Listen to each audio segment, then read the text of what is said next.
अगर आप एक्सपर्ट्स की माने तो हर इन्वेस्टर को एसेट एलोकेशन स्ट्रैटेजी फॉलो करनी चाहिए। अब गिरते हुए मार्केट में ये स्ट्रैटेजी अच्छा परफॉर्म भी करती है। मान लीजिए दो इन्वेस्टर्स है, अस्तित्व और प्रेरक। अब दोनों ने अगर 31 अगस्त 2024 को 1 लाख इन्वेस्ट किया होता, अस्तित्व ने पूरा पैसा सेंसेक्स में लगाया, प्रेरक ने थोड़ा बैलेंस्ड अप्रोच ली और 60,000 रुपये सेंसेक्स में और 40,000 रुपये बॉन्ड्स में इन्वेस्ट किए। 1 साल बाद 1 सितंबर 2025 तक अस्तित्व के रिटर्न्स बनते -2.43%, मतलब उसका 1 लाख घट के हो जाता 97,570। वहीं प्रेरक के पोर्टफोलियो ने 1.26% का पॉजिटिव रिटर्न्स दिया, मतलब उसका 1 लाख का पोर्टफोलियो बढ़कर 1,01,260 हो गया। इस 1 साल के दौरान मार्केट नेगेटिव्स रहे। सितंबर 2024 से सितंबर 2025 तक सेंसेक्स में लगभग 2.4% की करेक्शन आई, लेकिन जैसे अभी आपने देखा, फिर भी एसेट एलोकेशन पोर्टफोलियो ने बेटर परफॉर्मेंस दिखाई है। लेकिन क्या यह स्ट्रैटेजी सिर्फ शॉर्ट टर्म गिरावट में ही काम करती है? क्या यह लॉन्ग टर्म में भी इसी तरह परफॉर्म करेगी?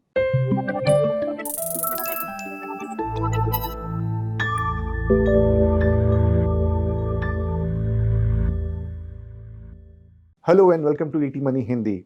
अब आज के वीडियो में हम बात करेंगे, क्या आपको एसेट एलोकेशन स्ट्रैटेजी फॉलो करनी चाहिए या नहीं, लॉन्ग टर्म में कौन सी अप्रोच ज्यादा रिटर्न्स देगी और एक्सपर्ट्स इसे इतना रेकमेंड क्यों करते हैं। इस वीडियो के लिए हमने 20 साल का रियल डेटा एनालाइज किया है और एंड तक देखने के बाद आप खुद कॉन्फिडेंटली डिसाइड कर पाओगे कि आपको एसेट एलोकेशन करना चाहिए या नहीं। तो आप वीडियो को एंड तक जरूर देखिए। लेकिन आगे बढ़ने से पहले एक बहुत जरूरी बात, हमें कुछ फेक अकाउंट्स और ग्रुप्स मिल रहे हैं जो ईटी मनी के नाम पे व्हाट्सएप, ट्विटर और दूसरे सोशल मीडिया प्लेटफॉर्म्स पर लोगों को मिसलीड कर रहे हैं। आप अपने स्क्रीन पर इन फेक ग्रुप्स के कुछ स्क्रीनशॉट्स देख सकते हो। अगर आपको कभी ऐसे सस्पिशियस ग्रुप या एक्टिविटी दिखे तो तुरंत रिपोर्ट करें ऑन fraudalert@etmoney.com। आपकी सेफ्टी के लिए हमने ऑफिशियल और वेरीफाइड हैंडल्स के लिंक डिस्क्रिप्शन बॉक्स में भी दे रखे हैं। तो चलिए अब वीडियो शुरू करते हैं। एक प्रोफेसर थे, हैरी मार्कोविट्ज। उन्होंने अपनी जिंदगी इस बात को समझने में लगा दी कि एक इन्वेस्टर जैसे आप और हम कैसे कम से कम रिस्क लेकर बेस्ट रिटर्न्स कमा सकता है। उनके इस रिसर्च ने एक नई सोच दी, मॉडर्न पोर्टफोलियो थ्योरी।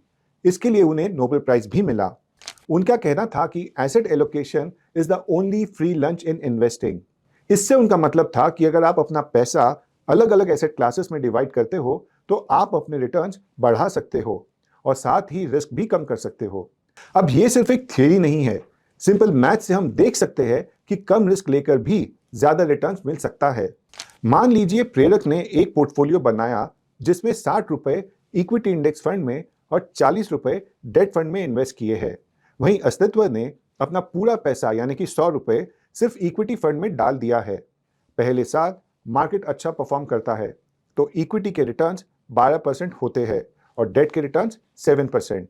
साल के एंड में प्रेरक का टोटल इन्वेस्टमेंट होता है 110 रुपए, लेकिन अस्तित्व जिसका पूरा पैसा इक्विटी में इन्वेस्टेड था उसको रिटर्न्स मिलते हैं 12 रुपए के, यानी कि उसका पोर्टफोलियो होता है 112 रुपए का। यानी पहले साल में अस्तित्व का पोर्टफोलियो थोड़ा बेटर परफॉर्म करता है। अब मान लीजिए अगले साल मार्केट 30% गिर जाता है। अब यहां पिक्चर बदल जाती है। प्रेरक का पोर्टफोलियो अब 93 रुपीज का हो जाता है, जबकि अस्तित्व का पोर्टफोलियो 78 रुपीज का रह जाता है। प्रेरक को लॉस कम हुआ क्योंकि उसके पास डेट फंड में भी पैसा इन्वेस्टेड था जिसने उसे प्रोटेक्शन दी। यानी जब मार्केट गिरा 60% पोर्टफोलियो में लॉस हुआ, पर डेट फंड ने 7% का गेन देकर बैलेंस बनाए रखा। अस्तित्व का सारा पैसा इक्विटी में इन्वेस्टेड था, इसलिए उसे ज्यादा नुकसान हुआ। अब मान लीजिए तीसरे साल में मार्केट फिर संभलता है। इक्विटी फंड इस समय 12% का रिटर्न्स देते हैं और डेट फंड का रिटर्न्स वही रहता है 7%। साल के एंड तक प्रेरक का पोर्टफोलियो अब होता है 102 रुपए के आसपास, जबकि अस्तित्व का पोर्टफोलियो सिर्फ 88 रुपीज तक ही पहुंच पाता है। यानी डेट में इन्वेस्ट करने के बावजूद जहां रिटर्न्स थोड़े कम होते हैं, प्रेरक का ओवरऑल परफॉर्मेंस बेटर रहा और इसी डिफरेंस को मार्कोविट्ज ने कहा फ्री लंच। अभी तक हमने आपको एग्जाम्पल्स के थ्रू समझाया कि एसेट एलोकेशन कैसे काम करता है, लेकिन क्या यह स्ट्रैटेजी रियल लाइफ में भी इफेक्टिव है? इसका जवाब जानने के लिए हमने पिछले 20 साल का एक्चुअल मार्केट डेटा एनालाइज किया।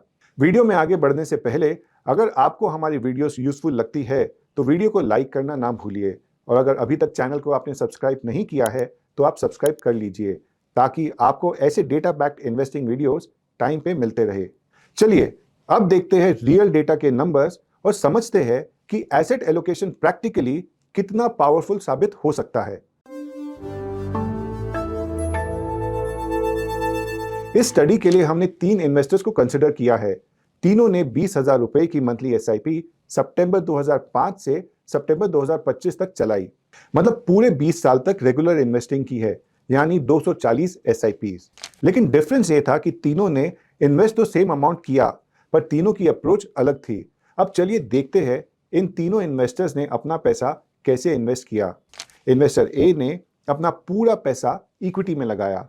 उसने ना कोई रीबैलेंसिंग की और ना ही कोई पैसा डेट इंस्ट्रूमेंट्स में इन्वेस्ट किया। उसका सिर्फ एक ही फोकस था, उसको मैक्सिमम ग्रोथ चाहिए थी। इसका मतलब यह भी हुआ कि उसने रिस्क भी ज्यादा ली है। इन्वेस्टर बी ने शुरुआत में थोड़ा बैलेंस अप्रोच लिया।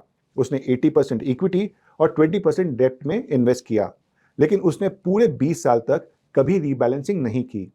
मार्केट अगर बढ़ता गया तो इक्विटी का हिस्सा धीरे धीरे बढ़ता गया। इन्वेस्टर सी ने भी वही 80-20 रेशियो फॉलो किया है। उसने भी 80% इक्विटीज और 20% डेट में इन्वेस्ट किया। बस फर्क इतना था कि उसने हर साल डिसिप्लिन के साथ पोर्टफोलियो को रीबैलेंस किया। जब इक्विटी रैली करती है तो इन्वेस्टर सी थोड़ा प्रॉफिट निकालकर डेट में शिफ्ट कर देता है ताकि पोर्टफोलियो अपने ओरिजिनल 80-20 रेशियो में बना रहे।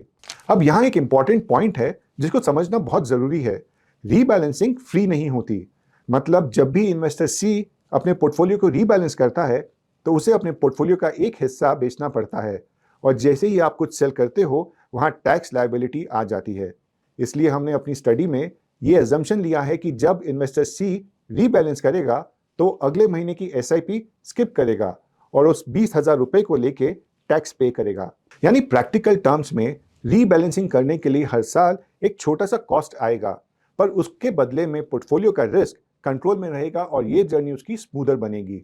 चलिए अब देखते हैं कि इन सारी अजम्पशंस को इंक्लूड करने के बाद इन तीनों इन्वेस्टर्स के फाइनल रिजल्ट्स कैसे रहे। अब तक हमने समझा कि तीनों इन्वेस्टर्स ने कैसे इन्वेस्ट किया और कैसे रीबैलेंस भी किया। अब चलिए देखते हैं कि उन्होंने कितना पैसा एक्चुअली में इन्वेस्ट किया। इन्वेस्टर ए और इन्वेस्टर बी दोनों ने 20 साल तक रेगुलर 20,000 की एसआईपी की है, मतलब 48 लाख रुपीस का टोटल इन्वेस्टमेंट किया है। इन्वेस्टर सी ने हर साल रीबैलेंसिंग के बाद थोड़ा टैक्स भी पे किया है और उसके लिए कुछ एसआईपी स्किप कर दी, इसलिए उसने 46.5 लाख का टोटल इन्वेस्टमेंट किया है। यानी इन्वेस्टर सी ने बाकी दोनों से 1.5 लाख कम इन्वेस्ट किया है। अब देखते हैं कि 20 साल के बाद इन तीनों इन्वेस्टर्स के रिजल्ट्स कैसे रहे। इन्वेस्टर ए ने प्योर इक्विटी एक्सपोजर के साथ पोर्टफोलियो सबसे फास्ट ग्रो किया।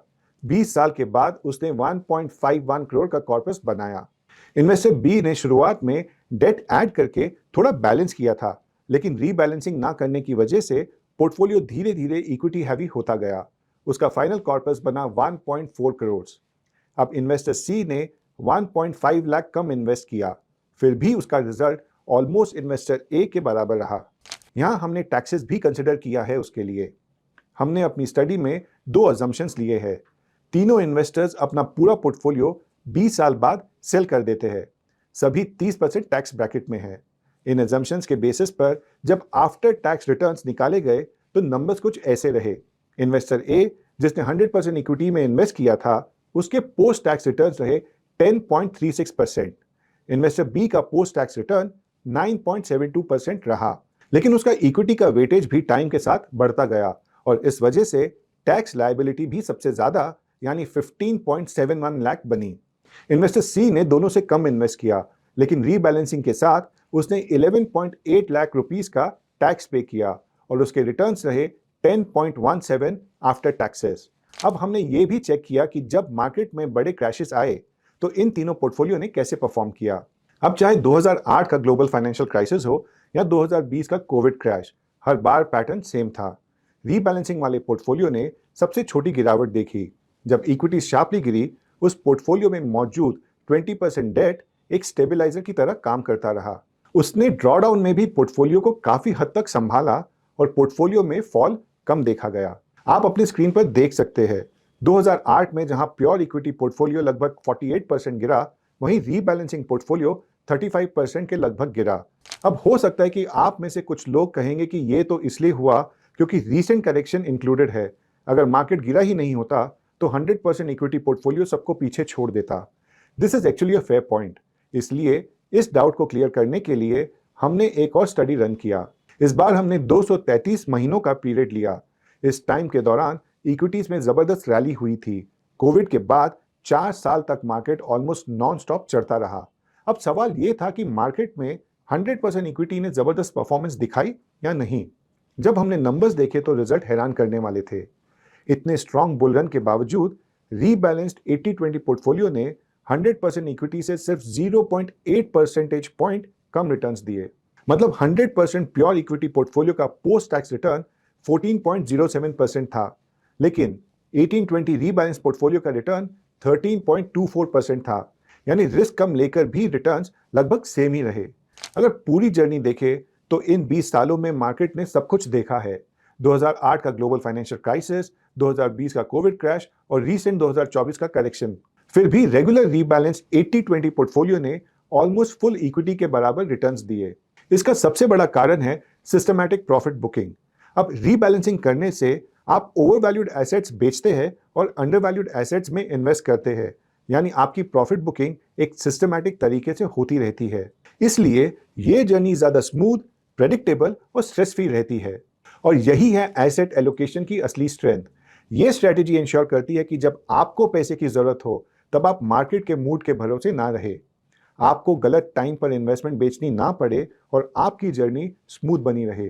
क्योंकि आखिर में इन्वेस्टिंग सिर्फ हाई रिटर्न्स के लिए नहीं होती, पीस ऑफ माइंड भी इस जर्नी में उतना ही जरूरी है। हमें उम्मीद है कि आपको ये वीडियो पसंद आया होगा।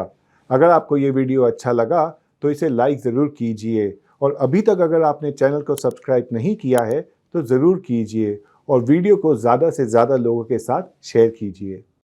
Mutual fund investments are subject to market risks. Read all scheme-related documents carefully.